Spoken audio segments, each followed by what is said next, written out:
The story begins in the hospital with a boy lying in bed as the leaves wilt and a petal falls on his face. The boy wakes up startled and immediately sits up. He's panting and asks himself where he is. At this moment, you already know that he's someone who's been reincarnated. He goes to pull off the sheet to check if his legs are okay. But no, the guy reincarnated without legs, they're just stumps now. Angry, he asks what time it is when suddenly someone calls out for their brother. She cries emotionally, saying that he's finally awake and runs to give him a hug. She swears to him that she will find the person who hit him with a car and flood. And for sure, his legs would be healed. The protagonist realizes that he's truly gone back 1 year in time to the car accident where he spun like a beyblade and soared through the sky. That's when his life as a rising young billionaire ended. A girl ran to rescue Mr. Shen, but after that, he became a wheelchair user. Things only started to go wrong from that moment on. Someone enters the room and calls for Shen Qing. The protagonist, with a desolate look, calls for Tang Kai. Tang Kai says that his big brother brought some things for him to eat and recover. This was the person he trusted most in the world. His brother, someone he was very close to,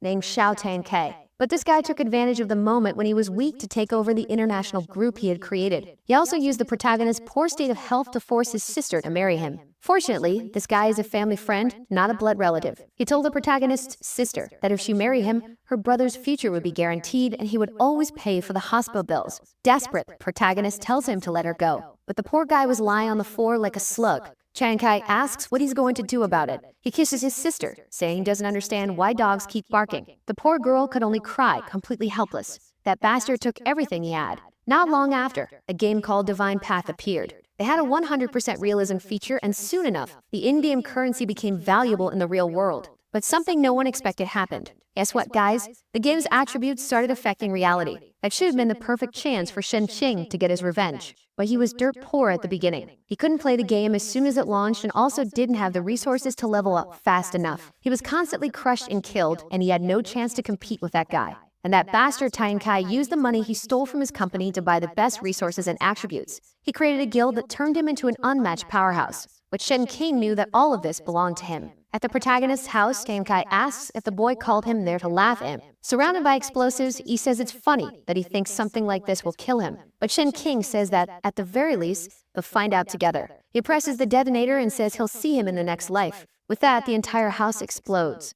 The boy was determined. His legs were gone, and so were his arms. But Tang Kai asks why he even tried something like that. Shen Qing is shocked to see the guy standing there, completely unharmed, in front of him. Chan Kai says that with Divine Path attributes, it's impossible for even a hair on his body to be hurt by something like this. He stomps on the boy's head and says that before he dies, he'll learn something. He was behind the death of his parents and also the accident that caused him to lose his legs. And the most ironic part is that he's going to have a child with his sister, and the family's last bloodline will carry his surname. Shen Qing screams in desperation, but under the guy's foot, there's nothing he can do. Even with his head stomped, he swore to himself that he would never forgive this. Back in the present, he has no idea why he was reincarnated, but he turns to his sister and tells her not to cry, that things will work out. He swears that in this life, he will protect her and everything their family worked for. And of course, he will get revenge on that bastard Tang Kai. The problem is that he reincarnated after the accident, so if he already doesn't have his legs, his chance clearly lies in the launch of Divine Path. It will take at least a month for people to discover that the game's attributes affect reality.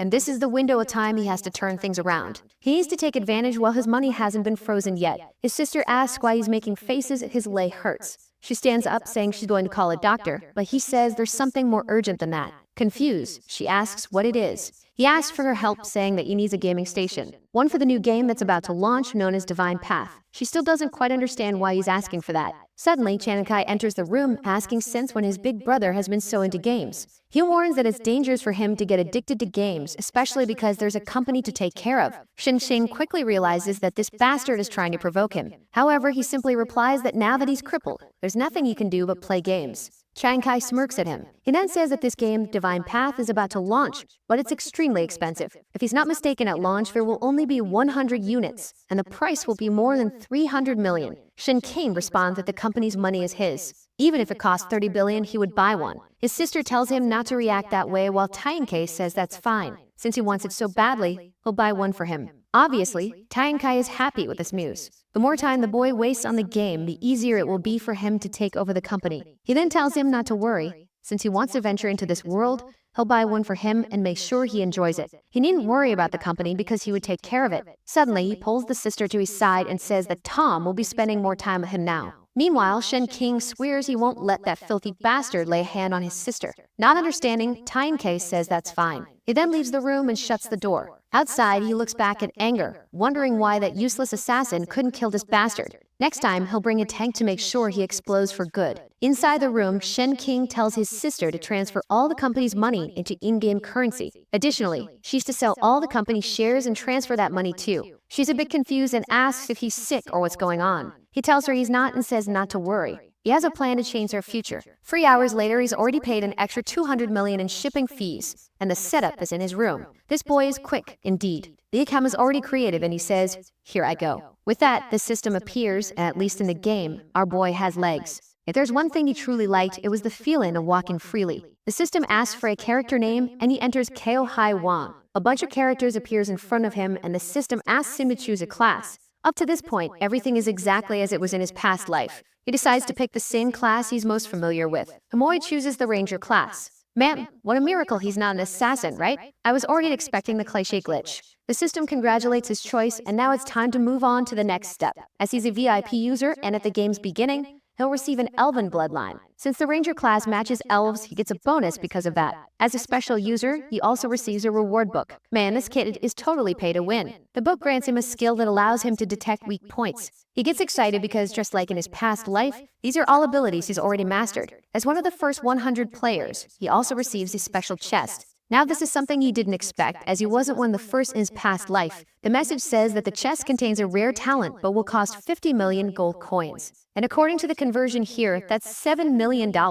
What the hell, this chest is crazy expensive. But our boy already sold the company and immediately throws the money into his account. He knows that normal money will lose more and more value as game items gain prominence. Not to mention that talents are hard to acquire, so getting one now would be fantastic. In his past life, he once obtained a talent that increased bleed damage, which helped him win countless battles. Spending the company's money, he manages to put 500 million gold coins into the game. He clicks yes to open the massive chest, which sends a golden beam of light into the sky. What he receives leaves him thrilled. It's a talent that can evolve anything, something he didn't even know existed. A giant elf appears and announces that the talent has been equipped. And with that, he's ready to start his hunt. However, he's impressed because this talent shouldn't be obtainable with just this money. He decides to open the ability to see what it does. Any item he acquires from monsters will always be a 1 rank higher with a 5% chance of being 2 ranks higher. He also receives an active skill he can use once every 24 hours. It allows him to upgrade an item by 2 levels or with a 10% chance by 3 levels. Even though the talent only affects his items and not his attributes, he knows it will make him very strong in the game. He raises his arms as a gauntlet appears, and he says that this will change his future. Walking through the city, he knows this is perfect. While everyone else is using bronze items, he'll already have silver gear. Spending all the company's money was definitely going to be worth it. He's eager to get into the game and start killing monsters to get upgraded items. However, he has to be careful with the 24-hour ability. First, he has to find something with the potential to be evolved. With all the preparations done, he clicks on the system and the game's entrance appears. He excitedly says it's time to change his fate. The scene shifts to the starting village, and he's confused by how many rich people are in this game. He thought he'd be one of the first, but there's already a crowd hunting chickens and leveling up. Others see the chickens fleeing and immediately join in to hunt them too. It looks like there's a competition in the starting village for anything. But for our boy, it's idiotic to fight over something that's worthless. He needs to go straight for a goal that's worth it. For example, killing the starting zone boss and getting the first kill reward. The system warns him to be careful when entering a wild zone. But he flicks the system away, saying the only way to level up fast is to kill dangerous things. Before anything, he needs to equip something. But when he opens his inventory, he's disappointed. The boy has a starter bow and cloth armor, and there's no way it's worth upgrading those things. The problem is that he needs to gain an advantage over others as quickly as possible. That's when he remembers that this ability can also evolve his talents. He raises his hands and uses it on himself. He spends the evolution on his elven bloodline. An elf appears with a crown of lightning and suddenly turns golden. The evolution is a success, upgrading it to Royal Elf Bloodline. This increased his speed and accuracy. But the main bonus was a critical hit every 3 strikes. Just seeing his HP bar increase, he knows it was worth it. With these attributes, it wouldn't be hard to start the game solo. Then here's a howl nearby. Looking over, he sees a level 2 forest wolf. Other adventurers, however, are already hunting and shouting that it won't escape. Everyone is eager to level up quickly. Shen King hides behind a tree, observing. These players are smart. They already know that forming groups and hunting stronger creatures is the fastest way. The only problem is that they don't understand just how realistic this game is. That's when the mage seems to notice something behind them and calls out to the group.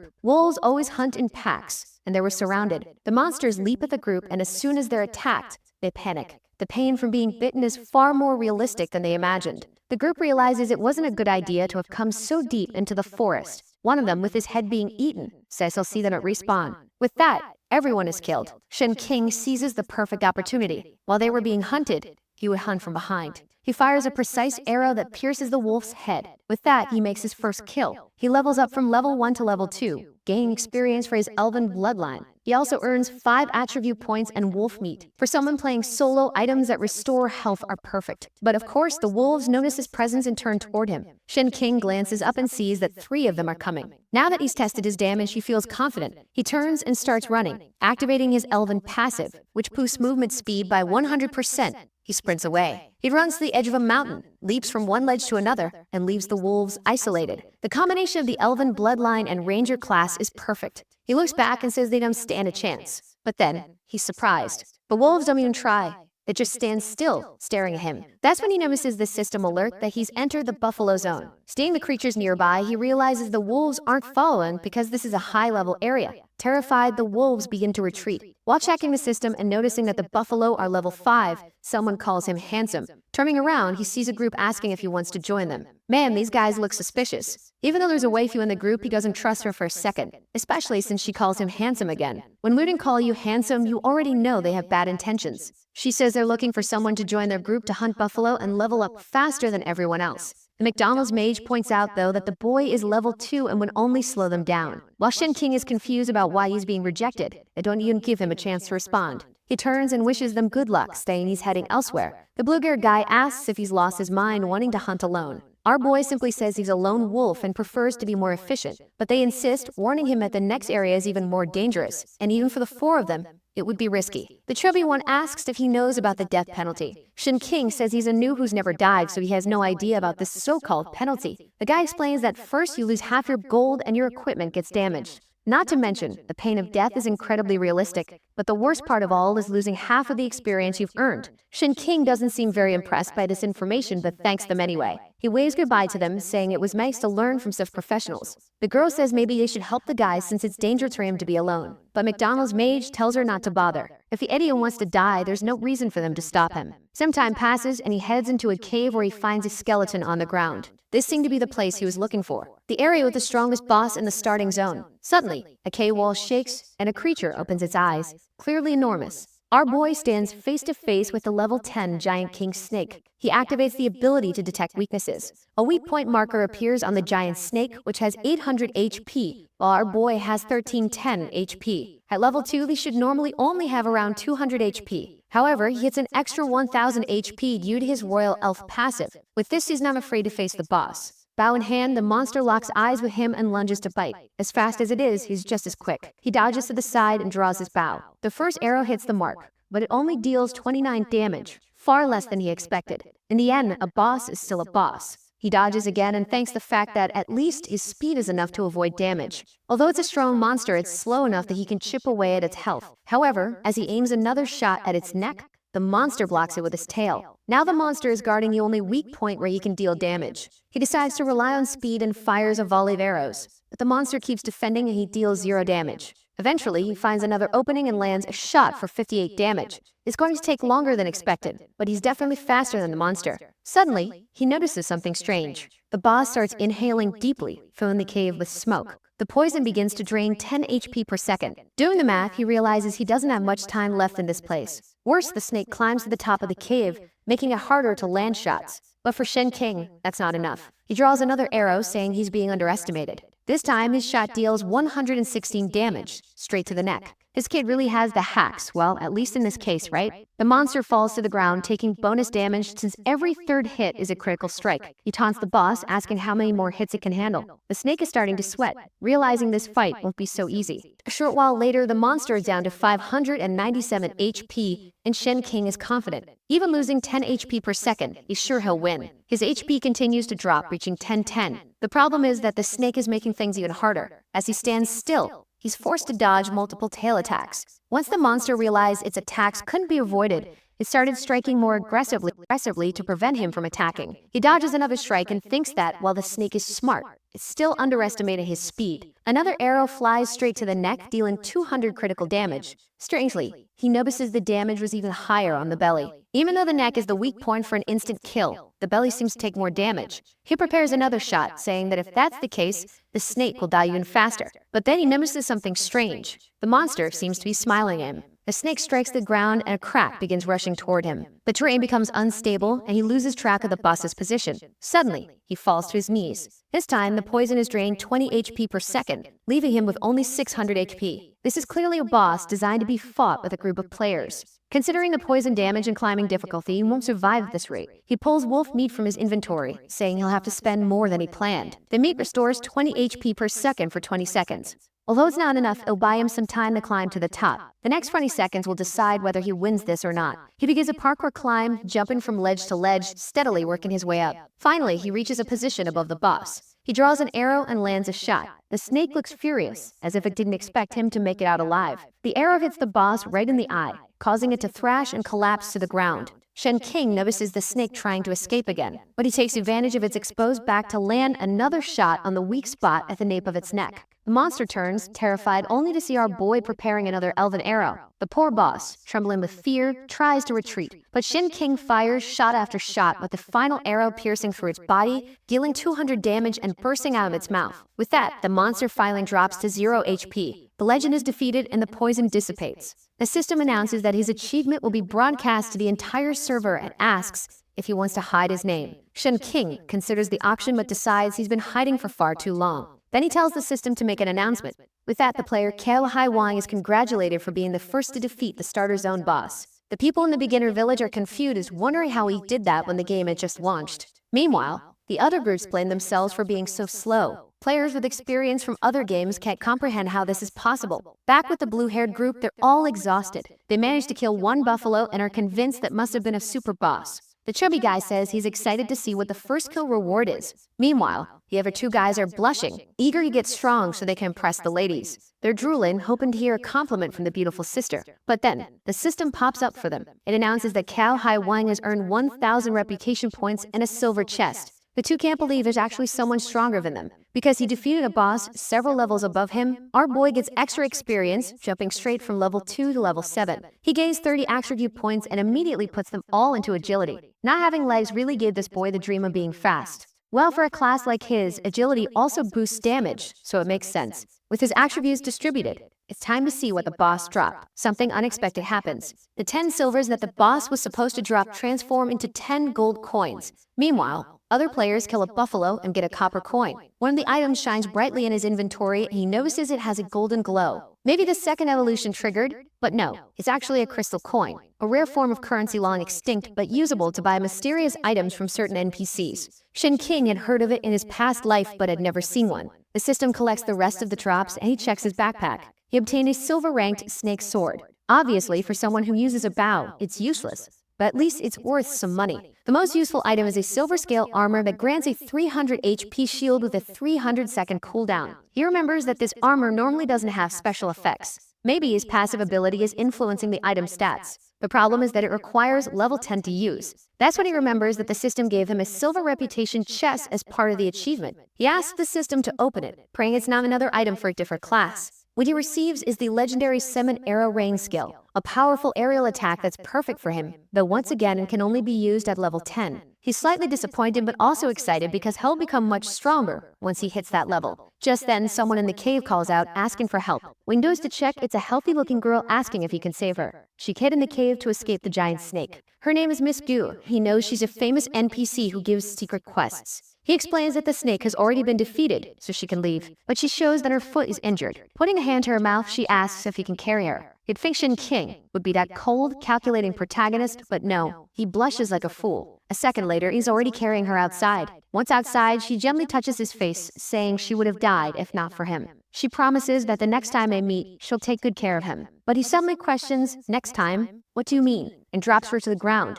She says there's not much she can offer to repay him unless he wants her body. She turns, teasing him, saying he can have it if he wants. But he immediately cuts her off, telling her to stop because that's not what he wants. She laughs, saying it looks like he knows about the test. She pulls out a blade from within the mountains and offers it as a reward. It's a bronze dagger, and he immediately smacks it away. He glares at her, demanding she give him the secret. Confused, she asks what secret he's talking about. He says he wants the quest to save the 14-year-old girl who lives nearby. She can't believe this guy already knows about that quest, but she agrees, saying if that's what he wants, she'll give him the secret class quest. She stands up slowly and calmly. Meanwhile, our boy stands there, arms crossed, asking why she doesn't just hand it over already. Suddenly, she starts performing a dance so forbidden it's outlawed in 27 countries. A step to the left, a sway to the right. Undeniably, this woman is dangerous. Out of nowhere, a magic circle appears beneath him. She warns him that the secret class test is about to begin, and he must pass it to receive the class. He thanks her, but she tells him not to be so eager.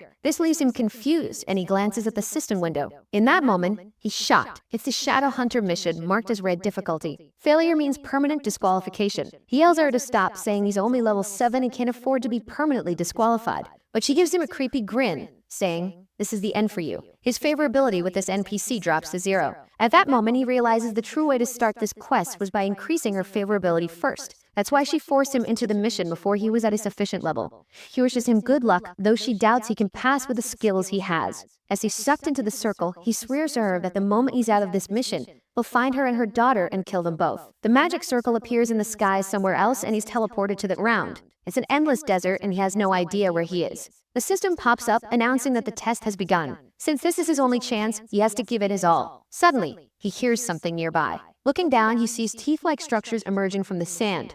4 more appear around him, and he realizes he's inside a monster. He jumps up as a giant creature lunges from below to devour him. He activates weakness detection, and the target appears right in the middle of his mouth. It's a level 5 elite sandworm. Level 5? Easy enough, he thinks, although this thing has 2000 HP. Even though its level is low, the massive health pool makes it a challenge. He fires an arrow, dealing 130 damage to its open mouth. Fortunately, when the creature is out of the sand, it can't move well. The monster rises high into the air and lunges again. But Shen King sidesteps, and the monster slams into the ground. The impact makes it clear that getting caught would mean being buried forever. Once again, he hears the sand shifting on both sides. The monster seems to be taking longer to emerge, and he realizes he can't keep tracking it underground. He needs to find higher ground to react to its attacks. That's when he sees a pillar in the distance. It's the perfect vantage point. He runs toward it, gradually closing the distance. But just as he's near, something bursts out of the ground again. Anticipating this, he dodges back and fires 2 arrows, dealing 260 and 130 damage.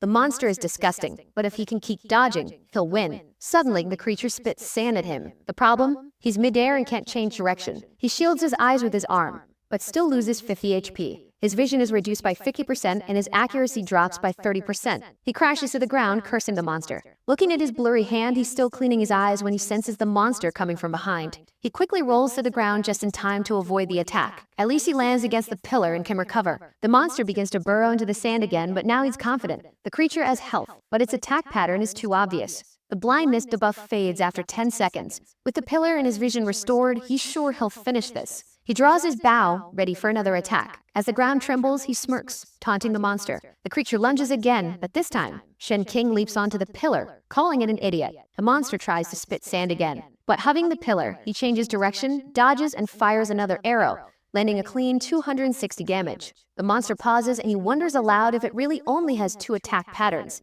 If that's the case, he'll end it right now. What happens next is peak close-range archer gameplay. He dives into the monster's open mouth, dodging an attack, and lands 3 consecutive arrows. Preparing the final blow, he declares it's over. The last shot deals 130 damage, and finally, the sandworm is defeated. He levels up to level 8, earning 10 silver coins and desert boots, which increase movement speed on sand. However, he calls the rewards trash. How can such a massive, difficult monster drop such garbage? That's when he notices one of the markers on the pillar begins to glow. Looking up, he sees there are 9 identical markers, and only the bottom one is lit. Suddenly, more sandworms appear, and he understands what this means. He'll have to defeat all of these monsters to pass the test. Climbing to the top of the pillar, he thinks at least it's not so bad. This place is perfect for leveling up to level 10. Additionally, he realizes the monsters track prey through vibrations in the ground. He needs a way to create small vibrations to attract the fewest worms possible. The problem is that firing arrows would attract all of them. He has an idea. Opening his inventory, he pulls out some silver coins. Small and light, they're enough to attract just a few creatures. As soon as the coin hits the ground, a sandworm bursts up to attack. He activates his passive, smirking that this is going to be a very luxurious way to win. However, in his position makes it harder to hit the weak spot, reducing his damage to 35 per shot. Still, for a millionaire like him, spending money isn't a problem. Explosions of arrows follow, and 4 hours later, the fight is over. Shin King remains atop the same pillar, now surrounded by the corpses of sandworms. He has finally reached the long-awaited level 10. With 15 points to distribute, he pauses, recalling something that's been bothering him. He hasn't received many items, and he wonders if it's because his luck stat is at 0. Considering his talent boosts item drops, improving luck is a good idea. In his past life, he was so weak that he had to put everything into strength and HP, which ultimately didn't give him much. Now, he decides to test the new level 10 ability he unlocked. He fires an attack at the cobra's corpse and is impressed by the impact it causes. As he places points into luck, a purple light suddenly rises from the body. He immediately recognizes this as the sign of the legendary drop. It's an escape sand skill that transforms him into a rolling ball to move through sand. The downside? It only works in desert environments. Why is this considered legendary, he mutters. Still, since it dropped, he may as well use it. He also equips the silver scale armor from the snake boss. At this moment, he's confident he must be the highest level player on the server. Then the entire pillar lights up, and he wonders why nothing is happening. As soon as he thinks that, the ground starts to shake. The pillar in front of him splits open, revealing a hidden passage.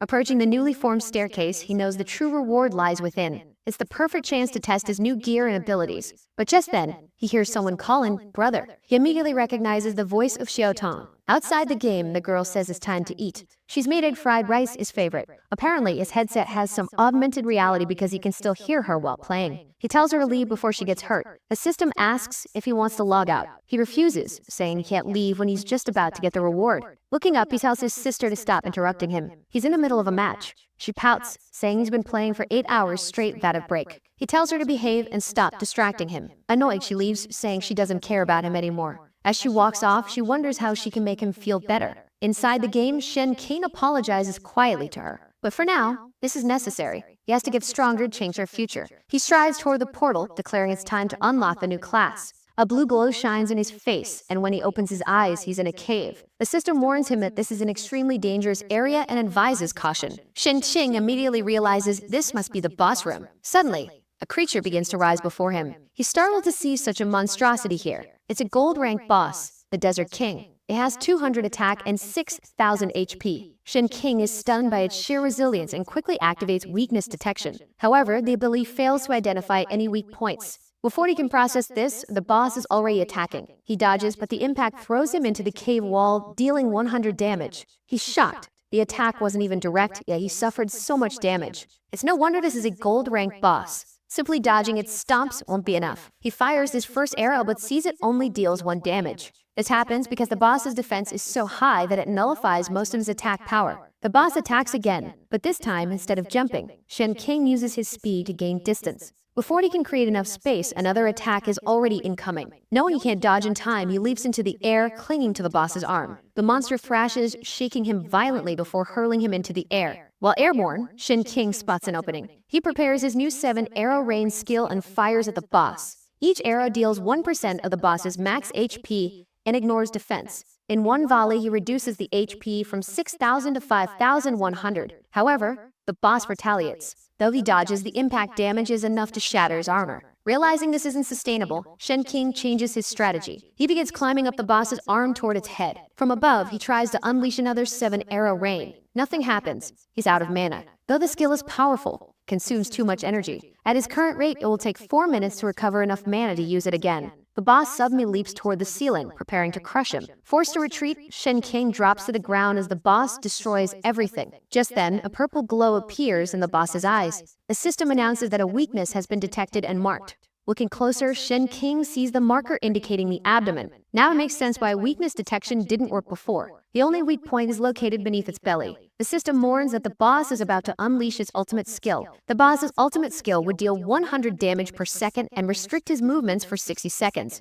Shen King panics at the devastating effect as several tornadoes appear around him. He wonders why a beginner zone boss has such overpowered abilities. Not only is the damage incredibly high, but it lasts an absurd amount of time. The pressure is so intense he can't move his legs. One touch from the magic, and he loses 100 HP, quickly realizing he won't last long. Within seconds, he's already down by 400 HP, and there's no way to counterattack since the boss is still stuck on the ceiling. Desperately, he tries to find a solution. Unable to avoid the tornadoes, he risks firing another arrow, dealing 260 damage. Cursing the monster for being too comfortable, he sees the boss glaring at him as the tornadoes close in. He continues losing health until finally everything stops. It looks like he's disappeared, but in truth, he used the sand escape skill to burrow underground. The moment the boss drops its guard, Shen King re-emerges, landing an arrow right in its abdomen. The boss immediately restarts the tornadoes, but Shen King has already found his solution. He activates the sand escape again and reappears on the other side, unleashing another barrage of arrows that deals 300 damage.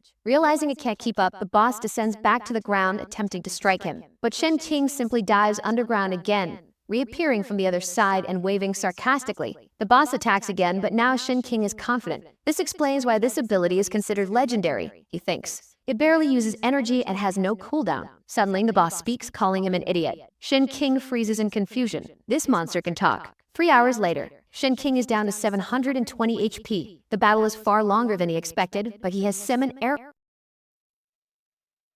The boss retaliates. Though he dodges, the impact damage is enough to shatter his armor. Realizing this isn't sustainable, Shen King changes his strategy. He begins climbing up the boss's arm toward its head. From above, he tries to unleash another 7-arrow rain. Nothing happens. He's out of mana. Though the skill is powerful, it consumes too much energy. At his current rate, it will take 4 minutes to recover enough mana to use it again. The boss suddenly leaps toward the ceiling, preparing to crush him. Forced to retreat, Shen King drops to the ground as the boss destroys everything. Just then, a purple glow appears in the boss's eyes. The system announces that a weakness has been detected and marked. Looking closer, Shen King sees the marker indicating the abdomen. Now it makes sense why weakness detection didn't work before. The only weak point is located beneath its belly. The system warns that the boss is about to unleash his ultimate skill. The boss's ultimate skill would deal 100 damage per second and restrict his movements for 60 seconds. Shen King panics at the devastating effect as several tornadoes appear around him. He wonders why a beginner zone boss has such overpowered abilities. Not only is the damage incredibly high, but it lasts an absurd amount of time.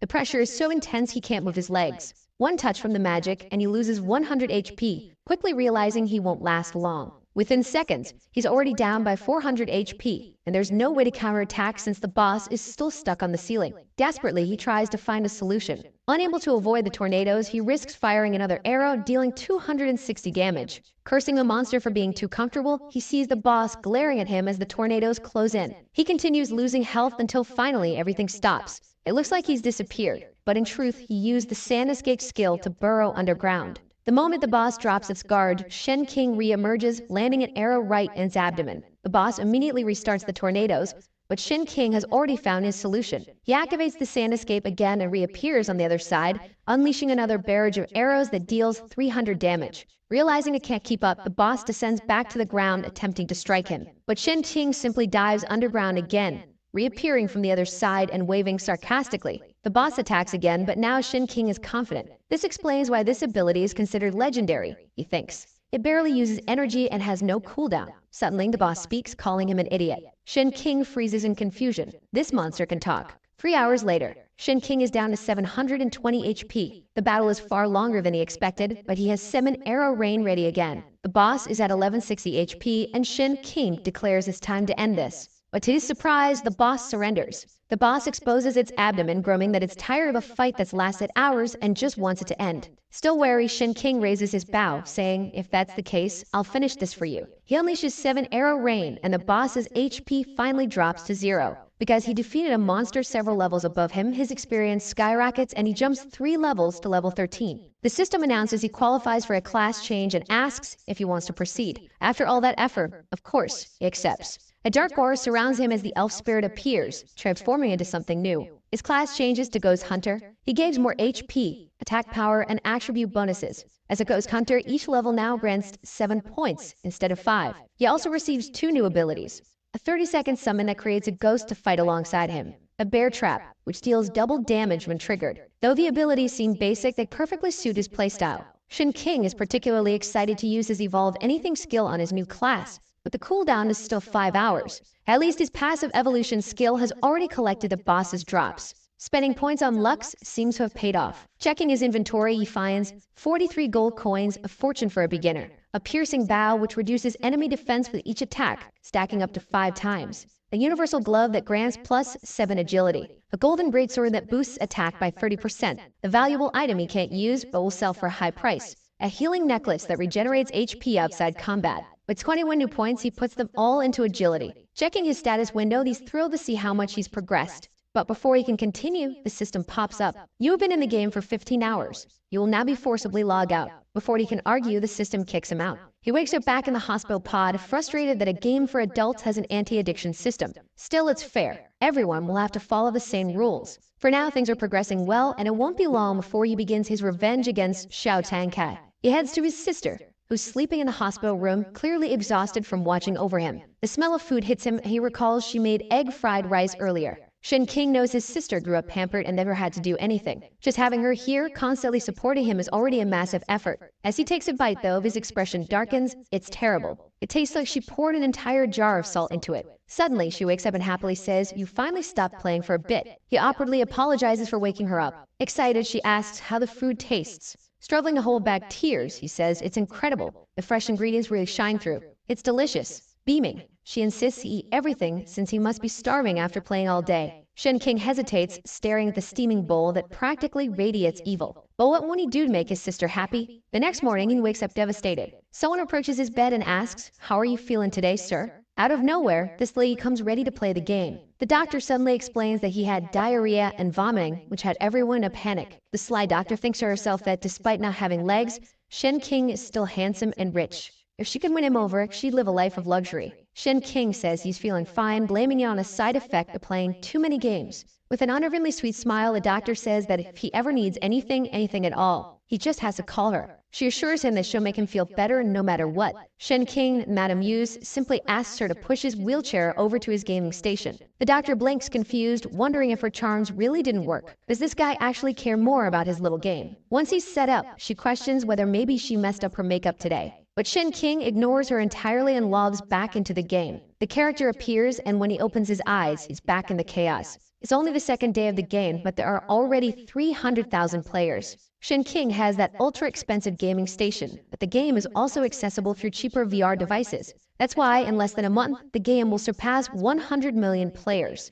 At the moment, he's nearly unequipped, but at least his new bow is in hand. His goal for the day is to obtain high-quality gear, and that will only be possible if he fights level 20 bosses. He enters a shop, and his shopkeeper immediately notices something unusual. A silver armor, something he's never seen before. The man asks what Shen King wants, and our protagonist humbly says that everything there is just bronze junk. According to the shopkeeper, he says he wants the shop's treasures. The vendor tries to explain that what's displayed in front of him is all they have for sale. They don't deal with treasures here, and even if they did, Shen King wouldn't have the money to pay for them. But that's when our boy pulls out crystal coins and asks what the man thinks of these. The shopkeeper's attitude changes immediately. He gains 70-figure ability and exclaims that he hadn't realized Shen King was such an impressive person. He stretches out his hand, and a golden light blinds everyone in the shop. With that, the so-called treasures appear, and the man admits those items weren't supposed to be sold for another 30 days. However, Shen King doesn't look too impressed and says that everything there's still silver grade. That is, until something catches his eye. He calls for his shopkeeper and says he wants to buy that mask.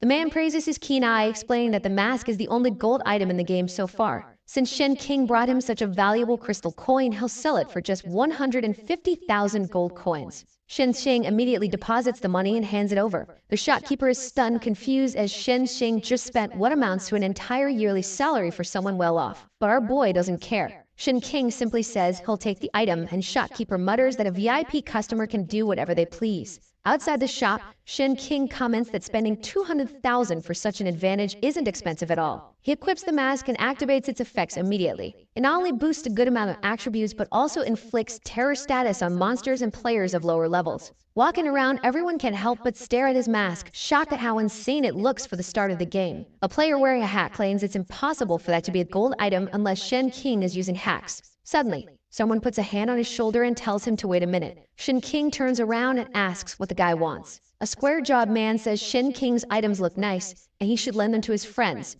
Shen King asks what he's talking about and the group of players starts laughing. Then his expression darkens and he demands to know why he should do such a thing. The man claims that the only way to get such an item so early in the game is by hacking. If Shen King doesn't hand over the items, they'll report him and ensure he loses everything. Shen King laughs, asking if they're really trying to rob him. The commotion attracts a crowd and suddenly a lot of people start gathering around. Seeing this, the group decides to seize the opportunity. One of them raises his arm and shouts that they should teach this cheating trash a lesson. The crowd joins in, chanting the same thing. The square-jawed man warns Shen King that if he knows what's good for him, he better hand over the items. If not, they'll kill him repeatedly every time he responds. The protagonist simply comments that jealous people are the same everywhere. They can't stand seeing someone a little better than them. He glances at their levels and notices none of them are above level 5. So he taunts them, telling the 3 of them to come at him all at once. The players don't hesitate and immediately jump toward him. Shen King sees this as the perfect chance to activate the mask's effect. A giant tiger materializes around him, inflicting terror status on all 3 attackers,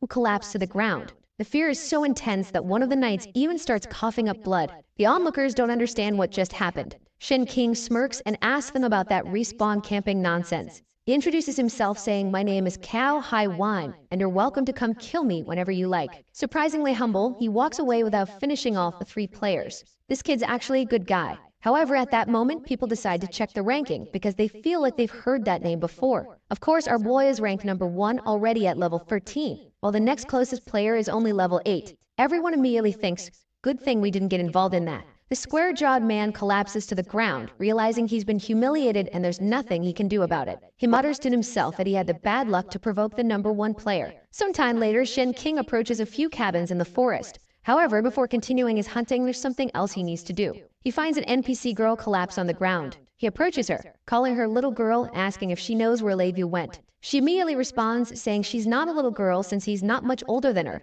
so he should stop calling her that. From her attitude, Shen King is certain that he's talking to the right person. He asks if she's Linger, Lady Gu's daughter. The girl, confused, demands to know how he knows her name. However, this psycho calmly says that her mother promised she'd marry him in 5 years. Linger is utterly bewildered and runs off, yelling about why her mother would sell her off like that. At that moment, Levu appears, asking what happened. Her daughter tearfully accuses her of selling her off to hunt with that boy. Shen King steps in, cheerfully greeting Lady Gu, who looks startled to see him. "You actually passed the test?" she exclaims. Shen King smirks and says he promised that as soon as he passed, he'd come find them. He's a man of his word. Levu asks what he wants, warning him that if he tries anything inappropriate, she'll disappear immediately. Shen King scratches his head, surprised to learn that NPCs can disappear. Apparently, he's the first player to push things this far. He assures her that it's nothing inappropriate. All he wants is the map to a mid-level dungeon. Linder butts in, saying they don't have anything like that. Shen King shrugs and says that if that's the case, he'll have to show her something impressive. He moves to throw a punch and Lady Bu instinctively backs away. However, when she opens her eyes, Shen King is holding up a massive crystal. "Don't just stand there. Take the crystal," he says. It's payment for access to the secret dungeon. Both Lady Gu and Linger stare at the crystal, hearts practically in their eyes, and his favorability increases by 50 points. Linger, practically drooling, asks if it's really for the big one. However, the mischievous daughter grabs it first, gushing about how beautiful it is, and thanking him as big brother. Lady Gu chases after her, scolding her that she's too young to need something like that. The two start bickering, with Linger declaring that this must be a wedding gift for their marriage in 5 years. Shen King has no idea what these crazy women are talking about and demands the mid-level dungeon map. Lady Gu sighs and agrees, but warns him that the map wasn't supposed to be available for another 20 days. However, she adds, since you offered such a generous payment, I'll make an exception. She explains that the village chief authorized the release of the map only to those who accept difficult challenges. Suddenly, Linger chimes in, saying she knows where the village chief's house is and will take Shen King there. Elsewhere, a woman is lounging, sighing about how comfortable it is. This woman is the village chief, and clearly a dangerous character. She's a feline-like beauty with sharp eyes and an unsettling aura. Suddenly, she notices something approaching. It's Linger, who crashes into her lap, saying someone's looking for her. The village chief, Amdrulin for some reason, asks who this person is. Out of nowhere, Shen King appears, saying before her and getting straight to the point. He says he wants the mid-level dungeon map. The village chief tells him to wake up and face reality. At level 13, he doesn't stand a chance. He should come back at level 20. But how many of these crystals does this guy Yun have? Without hesitation, Shen King tosses another crystal her way. The chief looks at it, her expression softening, and asks if he's really trying to buy her off. "Don't you know who I am? I'm the village chief." She strikes a dramatic JoJo pose and declares that she's a righteous person. which is why she holds this position. So righteous, in fact, that she'll accept the crystal because Shen King is such a good person. Limber chimes in saying that if the chief is really so kind, she should give the crystal back to Big Brother. Grabbing the crystal, she throws it back to Shen King. Shen King, amused, pockets the crystal and again demands the mid-level map. The village chief insists that the dungeon is suicide for anyone below level 20. For the sake of player experience, she can't hand it over to him. Shen King then asks what happens if he proves his strength. The chief seems unimpressed and questions whether he really wants this that badly. Standing up, she says they'll make a deal. If he can prove his strength, the map will be his. How do I prove it? Shen King asks. The chief explains that every year the village is attacked by packs of wolves. Players usually help defend the village, but no one has ever managed to resolve the problem because no one can kill the White Wolf King. If you kill it and bring me its item, then we'll talk, she says. The system offers the quest, warning that the difficulty is hard. Of course, Shen King accepts immediately. He stands up, telling her to have the map ready because he'll be back soon. Suddenly, Linger grabs his hand and insists she's coming with him. She says she can protect him. However, Shen King just tells her to stop fooling around and go back to her mother. But the girl insists, saying she wants to protect the village and kill the White Wolf King. Shen King turns to the village chief and asks if she's going to control this crazy girl or not. Suddenly, the system updates, announcing that the mission now has an additional condition. He must protect Linger. He can't believe this brat just altered his mission. She clings to him, saying she won't let go, and he asks if she's a monkey by any chance. Suddenly, she starts kicking and flailing like a child, whining that she doesn't like adventures alone. Since he has to protect her for the mission, he reluctantly agrees. Sometime later, they're walking through the forest. Linger hides behind him, saying the place feels scary. Suddenly, they hear noises coming from behind a bush. Shen King says he'll check it out while Linger trembles in fear. A group of adventurers is cutting the heads off wolves. Shen King approaches and asks for direction to the wolf den. The group consists of players between level 5 and 7, and her leader refuses to answer, saying they're hunting here and won't let anyone else in. Confused, Shen King asks what they're talking about. The leader points to a red snake tattoo on his arm and asks if he's never heard of the strongest guild at the moment. The translation seems off because the guy then calls his guild the Green Snake. Shen King looks as confused as we are. Another player steps forward and claims that even the buffalo area belongs to them. If Shen King wants to farm in any of these places, he'll have to pay a fee or go back to killing chickens. And the guy points at Linger and asks if she's an NPC with a secret quest. Shen King refuses to answer and mocks their inefficient leveling methods. Another player retorts that Shen King is an idiot for not realizing that wolves are weak but extremely safe, making it possible to hunt them all day. Meanwhile, Linger keeps hiding behind Shen King's cloak. Suddenly, she points at something and says there's something approaching. Shen King looks up to see a dark aura emerging behind the group. Realizing the danger, he grabs Linger and jumps away to safety. They land on a tree branch while the group laughs, mocking him for running away. Good. One sneers. It's better for a weakling like you to flee since you have no chance here. Shen King just thinks about how stupid they are for not noticing the presence nearby. Suddenly, a liquid drips onto Linger's head. When she looks up, she sees a massive wolf with its mouth wide open and screams in terror. Before she can react, the wolf lunges and she's gone in an instant. The group turns around to see only the girl's feet left behind. Panicking, the leader shouts for everyone to run, but the wolf won't let them escape so easily. In an instant, the creature disappears and reappears on one player's back. Chaos erupts as wolves attack from all sides and the group starts dying one by one. The White Wolf King emerges, level 20 with 4,000 HP. Shen King immediately notices that the boss has several tricks up its sleeve. He draws an arrow to test the wolf's speed, but Linger suddenly stops him. What's wrong? He asks.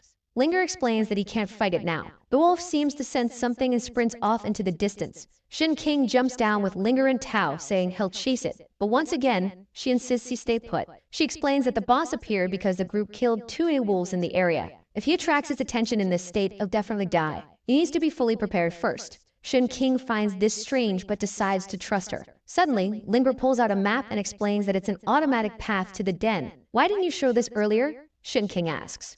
She grins and says, you must be starting to like having me on your team. A system message then pops up about an evolution. Linger admires the glove in Shen King's inventory, calling it beautiful, and asks what it is. Shen King says it's something incredible, and that she'll have to be impressed for a while. He tries to upgrade his elven bloodline, but the system rejects it, saying the bloodline has already been fully evolved. Well, it was worth a try, he mutters, blushing slightly in embarrassment. Since that auction failed, he decides to evolve his ghost skill instead. Extending his arm, he activates it for the first time. A strange blue energy begins to condense behind him. Suddenly, a buff version of himself made entirely of water appears and drops to the ground. To test it, he orders the clone to use the Semen Arrow Ring skill. The clone starts preparing the attack and Shen King quickly tells it to wait, wanting to confirm that this is even possible. Seeing the clone capable of using his abilities, Shen King realizes how useful the skill is. Then he gets a wild idea. He orders the clone to activate the evolve skill. To his surprise, the clone actually does it, and a notification pops up. However, instead of evolving Shin King's abilities, it evolves the ghost skill itself. Shin King is utterly shocked, staring at the message in disbelief.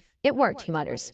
"Like us, Shin King can't believe that actually succeeded." The NPC asks if Shin King is cheating, and he replies, "Of course not. Like a hacker could be as good as me." This boy is really full of himself. He then asks what his chances of winning are, and the NPC estimates 20%. Hearing this, Shin King decides it's time to increase that number and evolves the 7 arrows ability. The evolution reduces the mana cost while boosting the damage. But to his surprise, the ability actually evolves into 8 arrows. The NPC then updates her estimate, saying his chances are now 34%. This evolution of the ghost ability also allows him to summon an additional clone. He immediately summons another clone and tries to activate evolution again. However, the ability shares its cooldown, so it's not as easy as he thought. Shin King realizes that because he activated evolution before summoning a clone, the clone was summoned with a cooldown active. He decides that next time he'll need to spend everything before using it. Turning to the NPC, he says, "Let's go. Me to come up with a plan to boost my chances of winning." She asks where they're going and he grins, saying it's a surprise, though it seems their destination is somewhere underwater.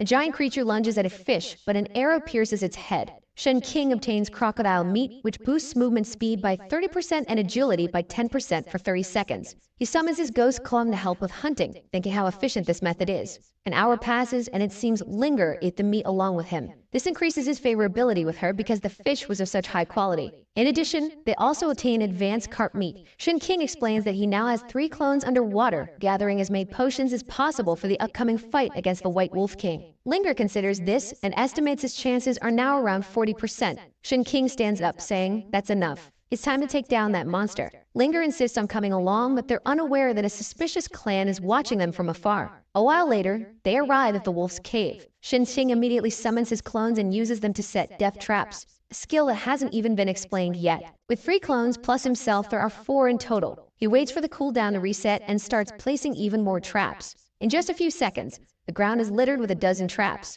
Linger says he's overdoing it, and that his chances of victory aren't increasing with the strategy. Shin King explains that his goal is simply to limit the wolf's movements. She insists that his chances still haven't reached even 50%. He smirks and tells her she doesn't know everything. "Just watch. I'll handle it." He orders her to hide behind a tree and not come out no matter what happens. Standing at the cave entrance, Shin King shouts for the boss. The obedient White Wolf King immediately emerges and charges toward him. Shin King confidently mutters that the wolf is ready to fall into his trap. However, the wolf suddenly stops, sniffs the air, and stares at him for a moment before turning back toward the cave. Now he realizes the boss is smarter than he expected. He continues shouting, calling the wolf a coward to lure her out while Linger watches from afar. As she observes, wanting to see what he can do, someone sneaks up behind her and covers her mouth. Suddenly, the system notifies Shin King that a trap has been triggered. He's confused because the wolf hadn't passed through the entrance yet. Looking behind him, he remembers that he set a few traps at the rear earlier. Turning around, he sees a group of players holding Linger hostage.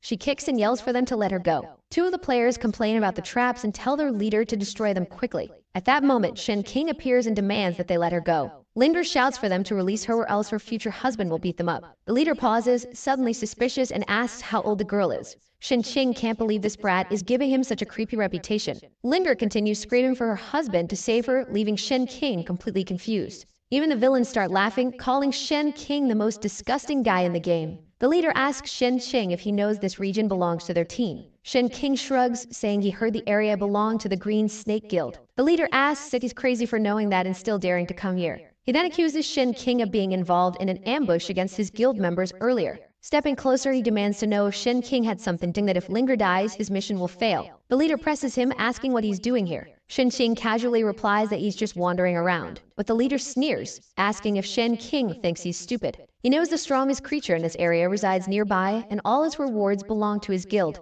Shin King starts wondering if it wouldn't be easier to just beat these guys up. Suddenly, he has a better idea and makes a proposal. If you let Linger go, he says, I'll show you where the boss is. The leader scoffs, asking who Shin King thinks he is to try negotiating with them. At that moment, a girl suddenly steps forward and introduces the leader as Yang Chang, the third young master. She warns Shin King that Yang Chang is ranked 27th strongest in the game and that he should show some respect. Shin King suddenly remembers that his family owns 40% of the shares in Yang Chang's family company. Even Yang Chang's father is polite to him because of it. With this in mind, Shin King smirks and tells Yang Chang that he's heard of him before. Yang Chang, puffing his chest, says that if that's the case, Shin King should hand over all of his money before he gets punished. However, Shin King laughs and responds that he's not interested in escalating the situation. He raises his arm, adding, "What, it seems like you all are going too far." Suddenly, a roar echoes from inside the cave. Everyone immediately realizes the boss is inside. Yang Sheng cheers, declaring that he and his elite team will be the first to hunt the creature.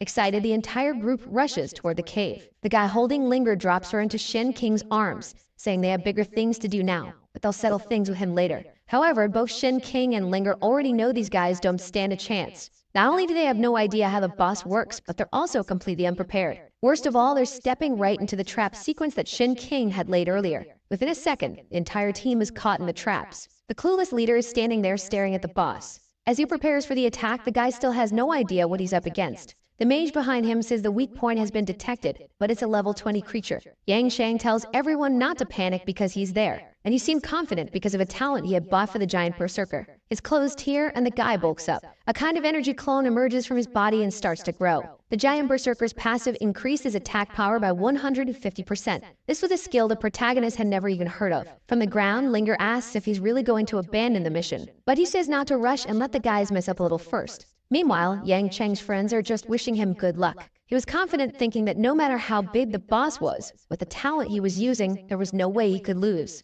That's because it was impossible for him to die in one hit, and he had the support of the party's healers. He then charges toward the boss to deliver the first strike, but the boss suddenly lunges forward and pierces his chest with an attack. Shin Kim was impressed that the poor guy didn't last even one hit. With an analysis, he quickly sees that the monster's attack dealt 800 damage with a 0.7-second reaction time. Meanwhile, the clueless Yang Cheng is left with 80 HP. The poor guy is thrown like trash and crashes into the ground, exploding on impact. Seeing this, the rest of his group starts running away in a panic, while the protagonist just watches them flee, thinking to himself that they really are a bunch of useless fools. Suddenly, the boss roars upward, and some wolves emerge from the cave. The fleeing party members quickly realize they're being chased. The clueless girl wants to save the boss, but the guy says it's madness since he doesn't stand a chance against that monster. She hesitates, wanting to go back, but the guy runs ahead, saying she can stay behind if she wants. He turns back and apologizes to the boss. But that's when he notices someone heading toward the monster and wonders who the lunatic is. It's Shen Kink, who says the boss is smarter than he thought, using the traps he himself had set to get revenge on these guys. But now his opponent was him. Lying on the ground, Yang Sheng thinks the protagonist has gone mad for facing that creature head-on. He obviously doesn't want to get hit again, so he just pretends to be dead. Meanwhile, the monster is just staring at the protagonist. Suddenly, he's attacked by wolves from all directions, but he lightly taps his ear, saying they're just wolves. Oh, he activated the mask, the sneaky guy. He says he's the tiger. The tiger is an albino electric creature, appearing above the boy and shoving the wolves away. Even the boss looks clueless, confused about what just happened. Then he senses something. It's our boy, already in the air, shooting arrows at him. But the wolf is agile, dodging and closing in. Shen Qing immediately realizes this speed exceeds his precision. The boss approaches for an attack while he decides he has to give it his all. Blood splatters everywhere as Linger calls out for our boy. Man, it seems he was also pierced through the chest by the boss. He's in serious trouble. Our boy's shield is gone, along with 500 HP. And the monster is standing there smiling. But the psycho with a hole in his chest is smiling too. He asked the boss if he really thought he couldn't dodge that. And of course, the reason he let the boss land the hit was to make sure he couldn't miss his counterattack. With that, some of his clones launch a 7-arrow attack. The monster throws itself to the ground trying to dodge. Not sure if it hit, but arrows are scattered everywhere. Kneeling, our boy taunts the monster and asks if he's enjoying this. Man, a few arrows hit and the guy lost 1,220 HP. He even warns the boss that the area is full of traps, so there's no way he can escape. He bites into some meat, saying, "Let's see who can last longer now." With 2 pieces of crocodile meat, he recovers another 400 HP. The boss watches this, stares at him, and then vanishes in front of him. Shen King wonders if it's some kind of invisibility skill, but the monster is suddenly behind him. Before he can react, the poor guy gets punched again and loses another 400 HP. Now it makes sense. This was the technique a monster used to kill those guys' team. The problem is that, as soon as he looks, the boss seems to disappear again. In a second, something reforms behind him. The boy is getting beaten up like a fight from Dragon Ball Z. He's getting punched here, punched there, thrown this way, and flying that way. The poor guy crashes to the ground, exhausted, with 1,600 HP left. He realizes the boss is attacking so quickly to prevent him from recovering. And once again, the monster is coming up from behind to grab him. But suddenly, something grabs the monster's arm. Finally, and it stepped into one of the 2 billion traps the boy had set up. With the monster immobilized, he announces that there's no chance of missing this time. He fires an arrow that, as we know, deals double damage, but it only did 196 damage. Man, time to buy a better bow, huh? The monster still has 2,300 HP. It breaks the chains and charges at him again. It deals 1,000 and another 800 damage to the chest. Our boy needs to dodge a bit more. But the boss looks confused because the lunatic keeps smiling every time he takes a hit to the chest. Turns out the boy knew these traps wouldn't stop the monster. That's why he decided to stay still and use his body again to keep the boss in place. Once more, he uses the skills of his cluns, which appear above the creature. The monster tries to throw him away, but the trap was already activated. While it's immobilized for a few seconds, the 7-arrow skill is used again. He prepares the attack and orders the creature to die. This move is called 21 consecutive attacks. I guess it's because 7 times 3 is 21. I'm pretty good at math, huh? Meanwhile, in another part of the forest, a group wonders if they should be hunting wolves. Suddenly, there's an explosion across the entire forest. One guy asks if someone is using an atomic bomb in the game, and a girl thinks it might be a hacker. Meanwhile, Linger is smiling, saying it's amazing. The boss is lying in a crater with 75 HP left. Once again, he eats some crocodile meat, while Linger tells him to finish it off already. But he replies that there's no rush because he still has things to do. She looks at him confused, back with Yang Sheng, who's still pretending to be dead. Lying on the ground, he wonders why everything went silent after that explosion. He decides to play dead a little longer, until he's sure no one is around. But suddenly, an arrow lands next to him. When he sees it's Shen King, he asks if he really killed the boss. Shen Qing replies that the monster is basically about to die. Yang Sheng kneels and begs for forgiveness, saying he couldn't recognize the boy's greatness. Our boy says he'll not only forgive him, but also give him a chance to earn the boss's experience. But for that, he needs to do something specific. It's a favor for the future, and when the time comes, he'll be notified. Aiming the arrow at his neck, he asks if he'll accept or not. Our boy knows this guy's family has some influence in the group, which could help him leave that company. If he can secure that favor, it'll at least make it harder for him to lose his position. That's because it'll take at least 6 months for all the game's attributes to fully integrate into reality. And in the meantime, he wants to progress peacefully. Shen King asks if he's going to get shot with the arrow as soon as he accepts. Our boy tells him to just say what he wants. He doesn't like negotiating with people without ambition because it's hard to tell why they want to stick around. Yang Sheng replies that since he understands so well, he won't hide it. He wants help leveling up and securing his position as leader of the Green Snake Gang. The protagonist laughs and prepares an attack. Golden energy begins to radiate from all sides and the arrow is shot at the boss. The creature dies and he says the deal is done. Apparently, he agreed to share the experience with the guy, who instantly gained 2 levels. Yang Sheng thanks him, saying he'll forever owe him a favor. But our boy just replies to stop calling him brother because they're not that close. He warns him that if he drags his name into anything, he'll wish he were dead. Yang Sheng swears he'd never do such a thing and promises to always be loyal to him. Our boy then calls for Linger and says it's time to leave. But before going, he tells Shen King that when the time comes, he'll be notified. Watching the two leave, Shen King heals himself, saying he'll make sure to repay that favor in the future. Shortly after, he's fuming at this damn NPC, who's talking about maybe accepting his proposal for marriage. He yells at her, saying she's not only an NPC made up of a bunch of files, but also a child. So she better stop talking nonsense and get out of his sight. But she just gets mad and bites him on the neck. He pulls her off, wondering who the hell designed this crazy character. He then tells her to buzz off because he wants to check the loot. One of the items he received was a pair of White Wolf pants. As long as his health was full, his movement speed was increased by 100%. As soon as he equips the item, he immediately feels like he has the speed to fly around. In addition, he received wolf claws, which were an assassin-class weapon. He also got a white wolf pelt, a rare item. He knows it's used to complete a mission, and seems to be really valuable. Along with all that, he gained the ability to summon wolf companions. For someone who plays solo, this was perfect, so he learns it right away. The rest of the loot included some gold, crystals, and consumables. Meanwhile, the dear Lady Gu wonders why they haven't returned yet. She complains that it's the village chief's fault for leaving the child with the guy. But then she notices something and, looking to the side, sees that the two have returned. Linger runs up and hugs his hand, saying she was protected by our boy. Shen King tosses the wolf pelt, saying here's what she asked for. The chief smiles and says she never thought he'd be capable. He's clearly not an ordinary person. She becomes flustered with a warm, awkward demeanor and says it's fine. She pulls out a scroll and explains that the area is for levels 20 to 40, so he would probably die there. But it's also a great opportunity since the area is free of other players, meaning he could farm alone. He simply grabs the scroll and tells her not to worry. Linger asks if he's leaving already. Harboy asks if she plans to keep following him. At that moment, her mother grabs her, telling him to stop talking to her daughter like that. Meanwhile, the girl protests, saying she wants to go with him. Lady Gu turns and tells him that since he has the map, he might as well leave already. He replies that he only got the map in exchange for an extremely rare item, so he feels like he's being cheated. The leader accuses him of trying to take advantage of her. Shen King says he knows people like her need a little pressure.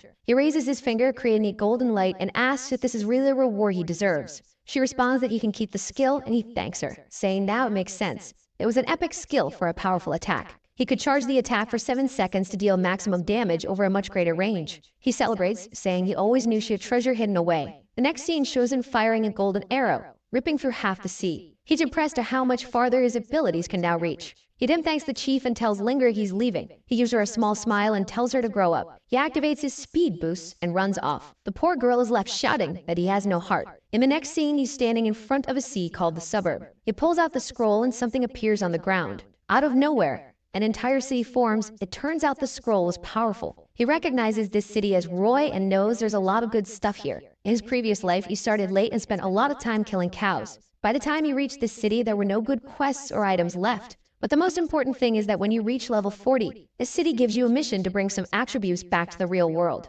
Once that happens, Kai will suffer twice as much pain as he did. But before heading there, it's time to clean out his inventory. He heads to the auction house where several bunny-eared attendants are working hard. Walking around, he notices the game is getting as crowded as in his past life. A healthy bunny girl approaches and asks if he's there to auction something. She shows him to a table and explains they'll take 10% of the value of everything he sells. She asks if he wants his name on the items he auctions, but he says no, he'd rather stay anonymous. As he approaches the stage, someone announces that item 188 has arrived. Apparently, a girl is stepping onto the stage. Judging by the guy's reactions, she's quite the spectacle. As expected, she's someone who wouldn't sink even if she tried. A natural floater. The guy on stage jokes that something huge is at stake. The auctioneer reveals it's a bronze ring that adds 10 luck. It also gives a 5% drop rate boost and increases earned money by 5%. The crowd seems unimpressed, while a woman scolds a guy for staring at the girl. Shen King, however, knows this item can come in gold or diamond rarity, making it extremely valuable. People start bidding while Shen King thinks it'd be perfect to enhance the item's quality.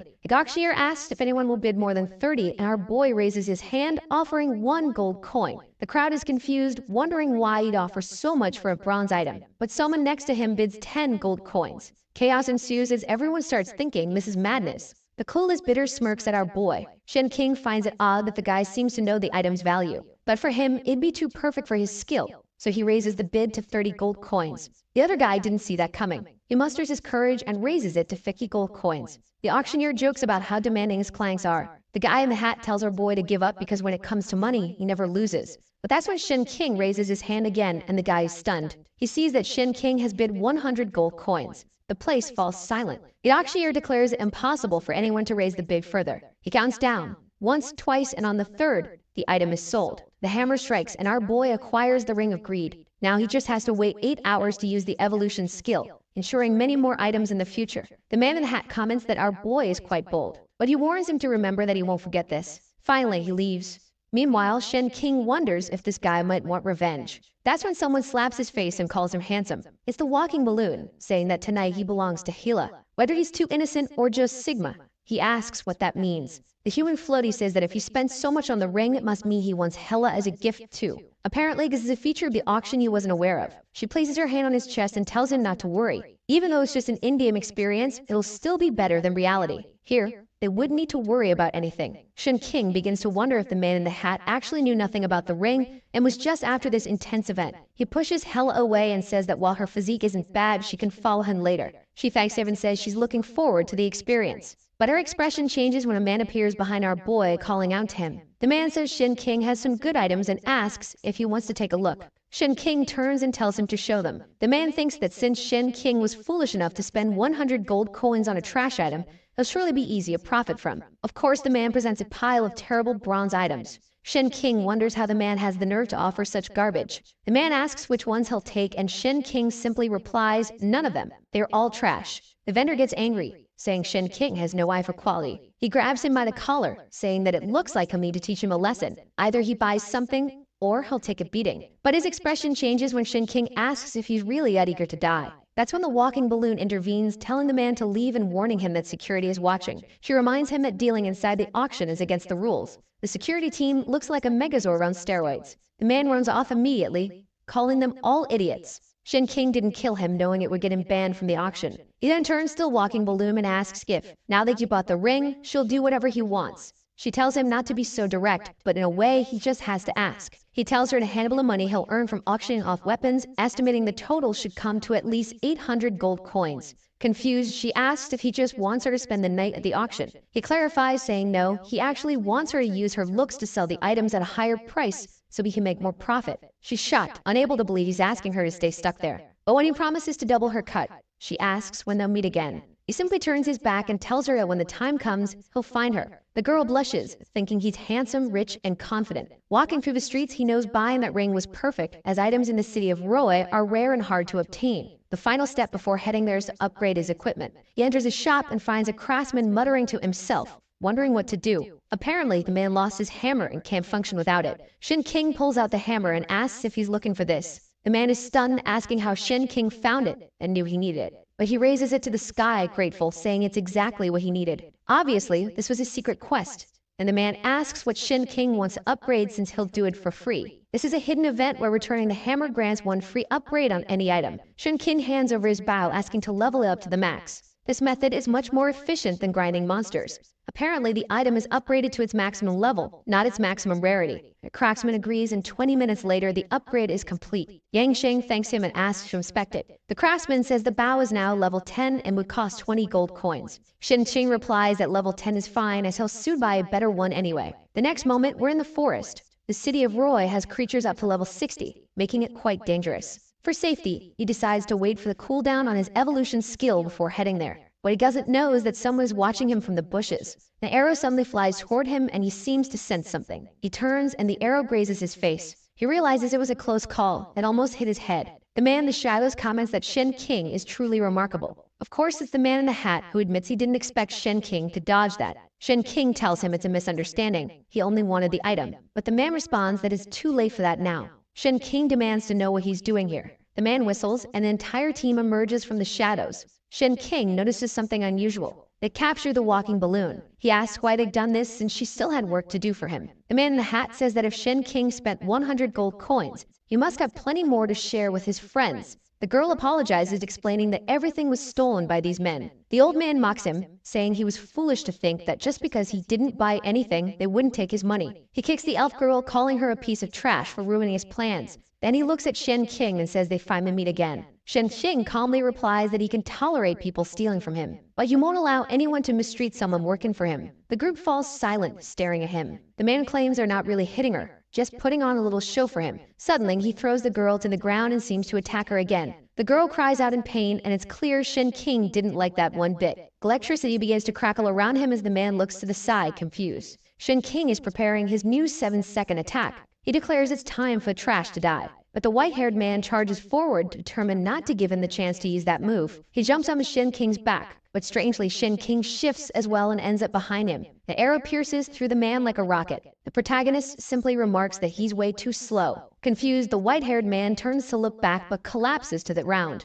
The other two, now terrified, ask how he could do that to their companion. But Shen King just snaps his fingers and points at them. They look bewildered until suddenly his clones appear. Arrows come from both sides, slicing through them. Both of their bodies fall lifeless to the ground. The man in the hat starts clapping, saying he expected no less from someone as strong as Shen King. Shen King doesn't react. The man introduces himself as Shibuya, explaining that the ones who attacked Shen King were just disposable pawns. He also reveals that he used detection on Shen King and discovered that he's only level 15. Shen King dismissively tells him to just get to the point. Shibuya then asks if he's the #1 player, Kao Hai Wang. Shen King confirms it. Immediately, Shibuya returns 70 fragments and the gold he stole. He steps closer, offering his hand, wanting to be friends. He proposes forming an alliance and creating a new gang. With their combined strength, he said, as they could dominate this world and have anyone they desired. Shen King simply replies that he's not interested in such things. Shibuya asks what he wants, and Shen King responds that it should be obvious. He wants revenge.